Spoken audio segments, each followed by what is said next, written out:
అసలు ఎవరిమ్మన్నారండి? ఈ summer holidays ఎవరిమ్మన్నారు? రోజు ఇలా ఏవో ఒక స్నాక్స్ చేసి పెట్టడానికా సమ్మర్ హాలిడేసు?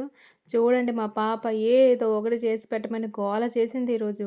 ఏం చేసి పెడతాము ఈ వేడికి దీనికి ఏం చేసినా కూడా పడదు. పోనీ చేసినవేవైనా తింటదా అంటే ఒకటి దగ్గర 2 అంటే అది లేదు. అలా అలా టచ్ చేసి వదులుతది. కానీ ఏదో ఒకటి చేసేయాలి. ఇంక సైనికుడు యుద్ధానికి బయలుదేరినట్టు ఇంక యూట్యూబ్‌లోని ఇంక చూసాను.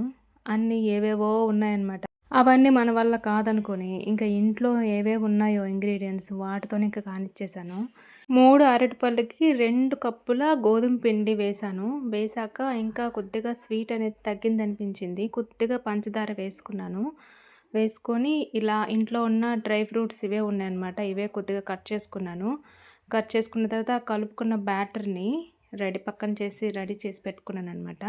ఇంకా ఎయిర్ ఫ్రైయర్ తీసాను. ఇంకా బటర్ పేపర్ ఒకటి తీసేసుకొని అందులో కొద్దిగా దీనికేంటంటే బటర్ ఉంటే బావుంటది. కానీ బటర్ మేము వాడం కదా మనం.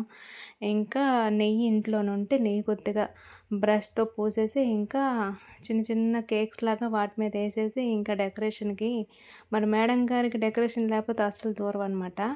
అందుకే ఆ డ్రై ఫ్రూట్స్ పైనేసి పైన ఇంకా ఫైనల్ డెకరేషన్ కోసం ఇంట్లో చాక్లెట్ ఒకటుంటే డైరీ మిల్క్ చాక్లెట్ అది ఇలాగా జిగ్‌జాగ్‌లా వేసేసాను. ఇంకా ఎయిర్ ఫ్రైయర్‌లో పెట్టేసి ఒక 20 మినిట్స్ ఇలా కుక్ చేసుకుంటే ఇలా వచ్చిందనమాట.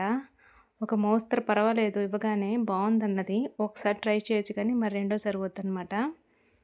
తనకి నచ్చింది కదా! తను హ్యాపీ. నేను కూడా హ్యాపీ. Thank you. సబ్స్క్రైబ్